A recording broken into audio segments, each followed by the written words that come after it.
There's a rare genetic disorder called Acute Hepatic Porphyria, AHP. It's a type of metabolic disease, IEM, that affects the production of hemoglobin. When it flares up, it causes severe abdominal pain, along with symptoms like muscle weakness, palpitations, and insomnia. But that's not all. There can also be anxiety, hallucinations, and uncontrollable mood swings, which are often misdiagnosed as purely mental health issues. In this video, we'll dive into acute hepatic porphyria, AHP, covering its types, common triggers, clinical symptoms, and the reasons behind its neurological and psychiatric symptoms. We'll also explore real-life cases to show the close connection between these mental health symptoms and inborn errors of metabolism, IEM, providing clearer insights for clinical diagnosis and treatment. By looking at mental symptoms alongside metabolic pathways, we're entering a new era of root cause diagnosis for mental health disorders. Two historical figures often discussed in connection with AHP are Vincent van Gogh and King George III of England. Many studies suggest that Van Gogh likely had acute intermittent porphyria, AIMs, AIP, with his abdominal pain, loss of appetite, anxiety, hallucinations, and manic episodes, plus triggers like fasting and heavy drinking, all pointing to the condition. As for George III and his family, royal medical records and later diagnostic clues suggest they may have had variegate porphyria, VP. Here's a simple screening tip. When you see the combination of severe abdominal pain plus neurological issues plus mental symptoms, don't rush to label it as purely a psychiatric problem. Add AHP to your differential diagnosis list. Early identification can save time and lead to better treatment. 1. Acute hepatic porphyria, AHP. AHP happens when certain enzymes in the liver's heme production process malfunction, causing intermediate compounds to build up in the body. When an acute episode occurs, it results in severe abdominal pain, neurological disturbances, and often psychiatric symptoms like anxiety, insomnia, and hallucinations. 1. The four types of AHP, acute intermittent porphyria, AIP, caused by a mutation in the HMBS gene, leading to a deficiency in HMBS, also known as PBGD. Variegate porphyria, VP, caused by a mutation in the PPOX gene. Hereditary coproporphyria, HCP, a rarer form caused by a mutation in the CPOX gene. Delta-aminolevulinic acid dehydratase deficiency, porphyria, ADP, extremely rare. Clinically, AIP, VP, and HCP are particularly prone to triggering psychiatric symptoms. So what's sparking the flare-ups? Common triggers include medications like barbiturates, phenytoin, carbamazepine, sulfonamides, oral contraceptives, dietary factors, fasting, reduced calorie intake, low-carb diets, as well as alcohol, infections, and fluctuations in female hormones. These triggers activate ALA synthase, almost like stepping on the gas pedal. The liver works overtime to produce more hemoglobin, causing the buildup of intermediate compounds. As they accumulate, it increases the chances of triggering an episode. 2. The neurological and psychiatric symptoms of AHP. Psychiatric symptoms are very common in AHP, and they may even be the first signs of the condition. Typical symptoms include dramatic mood swings like anxiety, depression, and insomnia, making the person feel like they're on an emotional roller coaster. During an acute episode, some people suddenly experience intense fear and may even have hallucinations or delusions. In rare cases, aggressive behavior can occur. As the condition worsens, confusion and delirium can set in, with symptoms like restlessness. In severe cases, patients can slip into a coma. At the same time, neurological and visceral symptoms often appear together.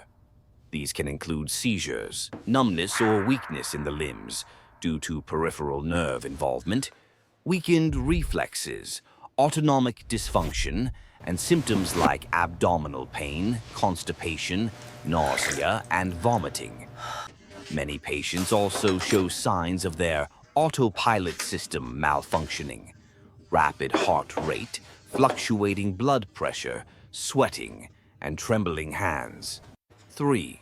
Diagnosis and treatment of AHP. When someone experiences unexplained severe abdominal pain along with neurological symptoms such as seizures, sensory disturbances, limb weakness, or psychiatric symptoms, acute hepatic porphyria, AHP, should be considered.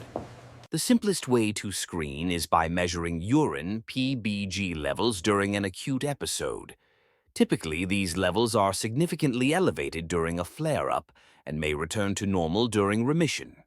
To confirm the diagnosis and determine the type, genetic testing is required along with genetic counseling. The treatment approach is straightforward. First, hit the brakes. Immediately stop any medications or alcohol that could trigger the condition and switch to a high-carb diet or intravenous glucose to suppress ALA synthase. For severe cases, the next step is to replenish supplies. Administer intravenous heme or heme plus lysine to reduce the production of intermediate compounds.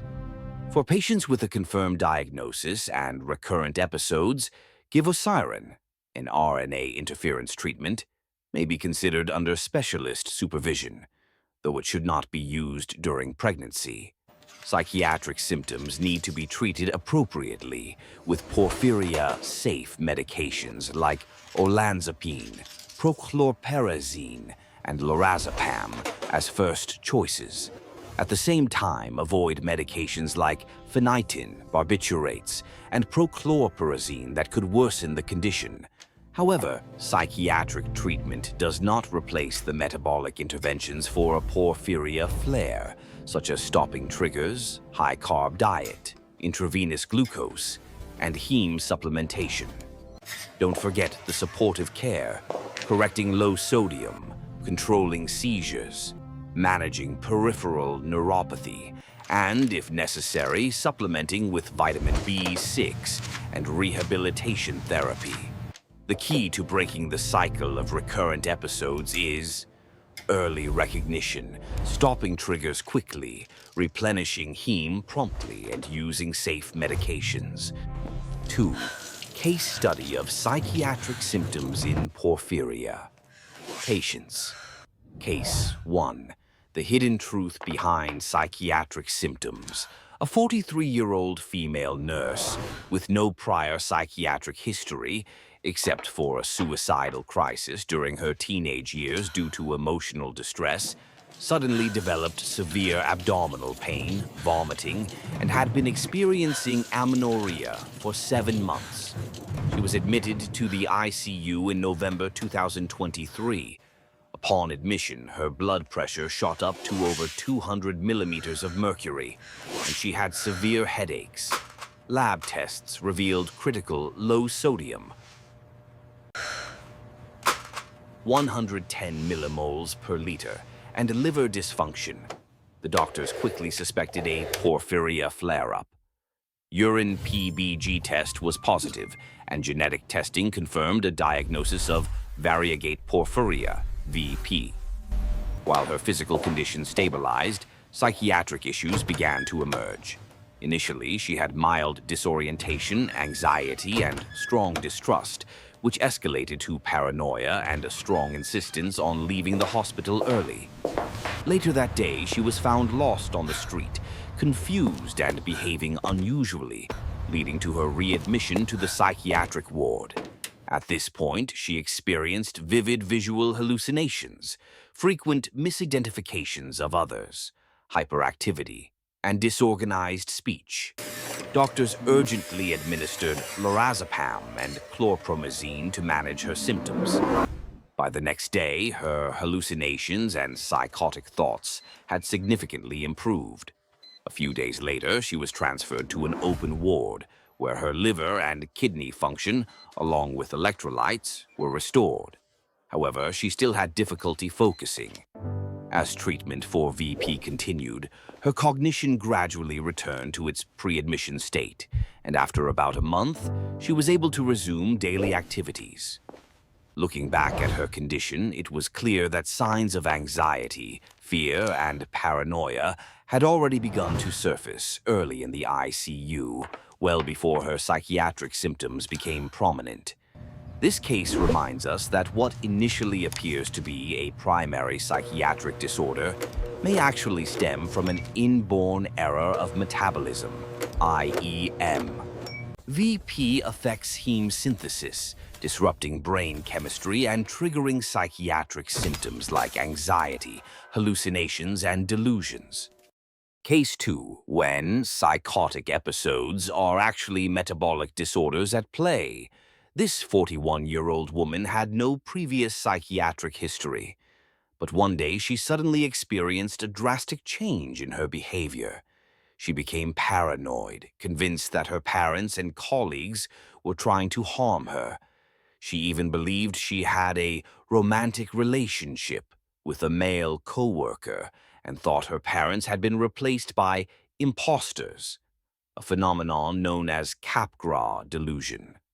A few months earlier, she had experienced some abdominal pain, which had resolved on its own. After being hospitalized, the abdominal pain returned, along with low-grade fever, 37.6 to 37.9 degrees Celsius, and her heart rate spiked to 114 beats per minute. Her anxiety grew worse, and she even attempted to leave the hospital against medical advice, requiring temporary sedation and protective restraints. Routine tests, imaging, and neurological exams showed no clear abnormalities, but the doctors noticed an important clue. Her psychiatric changes were linked to autonomic dysfunction, like tachycardia and sweating, and abdominal pain, which strongly suggested acute porphyria. A urine PBG test confirmed the diagnosis of acute intermittent porphyria AIP. Treatment began promptly. Oral olanzapine was used to control her psychiatric symptoms, and by day 3, she had stabilized and could communicate normally. At the same time, intravenous glucose and carbohydrate loading were administered to address the metabolic disturbances caused by AIP. By day 13, 8 of antipsychotic treatment, her psychiatric symptoms had completely resolved. Her family said, "She's back." Liver and kidney function remained normal, and her condition was under control. This case serves as a reminder. AIP is a genetic metabolic disorder that causes a buildup of porphyrin precursors in the body. It can trigger both physical symptoms like abdominal pain, rapid heartbeat, and sweating, as well as psychiatric symptoms such as paranoia, delusions of romance, and the belief that people have been replaced, Capgras delusion. It's easily misdiagnosed as schizophrenia or depression, especially in women between the ages of 18 and 40, when hormone fluctuations are common. Key screening point: when you see the combination of abdominal pain plus autonomic dysfunction plus psychiatric symptoms, consider AHP/AIP in your differential diagnosis. Get a urine PBG test as soon as possible. Early metabolic intervention and appropriate symptomatic treatment can often provide clarity and lead to better outcomes. 3. The mechanism behind neurological and psychiatric symptoms in AHP. Why does AHP affect the brain? Let's break it down step by step. Direct neurotoxicity of ALA and PBG precursors. During an AHP flare-up, the levels of ALA and PBG in the body skyrocket. ALA is structurally similar to the brain's brake neurotransmitter, GABA. It essentially pretends to be GABA, blocking its normal release and, over time, reducing the number of GABA receptors. With the brakes weakened and the accelerator, glutamate, building up in the synapses due to transport issues, this imbalance can easily lead to symptoms like anxiety, seizures, and other psychiatric symptoms. Oxidative stress and ion pump. Inhibition. ALA and PBG can also self-oxidize, producing free radicals that burn the membranes of nerve cells. At the same time, they inhibit the sodium-potassium pump, destabilizing the membrane potential, causing nerve signals to go haywire.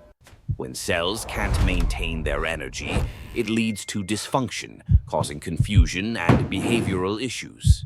Heme deficiency and enzyme activity. Decline. Due to a lack of heme, many enzymes that depend on it become less efficient. For example, tryptophan metabolism slows, leading to increased 5-HT serotonin, making the person more prone to anxiety and depression. The reduction in nitric oxide, NO, production due to decreased activity of nitric oxide synthase makes blood vessels more prone to spasms, affecting brain blood flow. This can trigger seizures and even reversible encephalopathy. Additionally, in a low-energy state, GABA synthesis also gets disrupted. Reduced melatonin and disrupted sleep-wake cycle. AL. A may inhibit the pineal gland by mimicking GABA, lowering melatonin levels, which throws off the body's circadian rhythm. This leads to worse insomnia, anxiety, and mood swings. Neurotransmitter and hormonal disruptions. What's even more troublesome is that multiple neurotransmitters and hormones get disrupted. Glutamate, acetylcholine, norepinephrine, and 5-HT can all be affected. Patients often experience low sodium or SIADH, syndrome of inappropriate antidiuretic hormone secretion, which on its own can trigger seizures and confusion.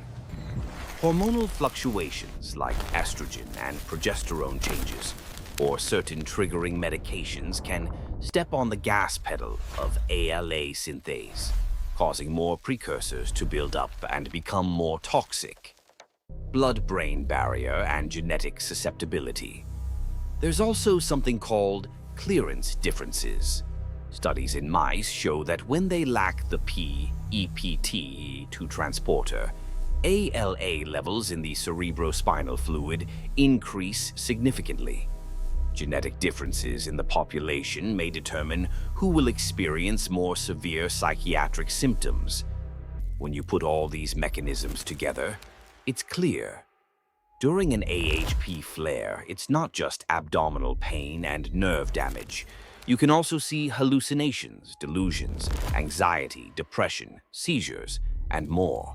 And it's often accompanied by autonomic dysfunction like tachycardia, blood pressure fluctuations, and low sodium. To sum it up, the neurological and psychiatric problems in AHP are the result of a double whammy. Precursor neurotoxicity combined with heme deficiency causing metabolic and signaling disruptions. 4. The future of diagnosing mental health and IEM diseases. Many symptoms that appear to be primary mental health issues, such as depression, anxiety, seizures, and cognitive decline, may actually be caused by inborn errors of metabolism, IEM. IEMs are genetic defects in the small parts of metabolic pathways, causing the accumulation of intermediate compounds and energy imbalances, which tend to affect the brain. As a result, patients often experience emotional, behavioral, and cognitive changes. However, these patients are often misdiagnosed with functional psychiatric disorders, leading to ineffective treatments and missed opportunities for early intervention. An even trickier issue is the group of additional unidentified IEMs, which may not present like typical metabolic diseases. These patients often show multi-system involvement, nervous, digestive, endocrine, such as developmental or learning regression, repeated seizures, muscle tone abnormalities, and fluctuating attention and mood. They may also present initially with gastrointestinal symptoms, like recurring vomiting and fatigue after eating. In severe cases, they can enter a metabolic crisis, requiring emergency treatment for hypoglycemia, hyperammonemia, or acidosis. The onset isn't limited to newborns. Milder forms or those with some enzyme activity can trigger symptoms later in life, during childhood, adolescence, or even adulthood, often triggered by stressors like infections, childbirth, intense exercise, or medications. The same genetic defect can lead to vastly different symptoms in different people. Some may primarily struggle with learning difficulties and emotional problems, while others may have repeated hospitalizations for seizures and confusion. Clinically, when psychiatric symptoms are atypical, don't respond well to standard treatment, or are accompanied by abdominal pain, low sodium levels, abnormal urine color, or unexplained multi-system symptoms, IEMs should be considered in the differential diagnosis. For example, acute hepatic porphyria, AHP/AIP, often starts with abdominal pain, anxiety, hallucinations, or delusions, which are frequently misdiagnosed. Looking ahead, as genomics and metabolomics become more widespread, we'll be able to identify these hidden cases faster and more accurately. This will allow for personalized treatments based on individual genetic and metabolic pathways. Global data sharing and interdisciplinary collaboration will also accelerate accurate diagnosis and intervention, improving patients' quality of life and slowing disease progression. AHP acts like a key, unlocking the invisible door between mental health and genetic metabolic diseases, IEMs. As genomics and metabolomics continue to advance, we'll have more precise tools to identify and treat those overlooked hidden metabolic diseases, not just the well-known IEMs, but also the additional unidentified IEMs. When medicine begins to look at psychiatric symptoms alongside metabolic pathways, we're entering a new era of root cause diagnosis for mental disorders. If you want to learn more about inborn errors of metabolism, IEM, and their connection to mental health issues, specifically metabolic psychiatric disorders, be sure to subscribe to my channel.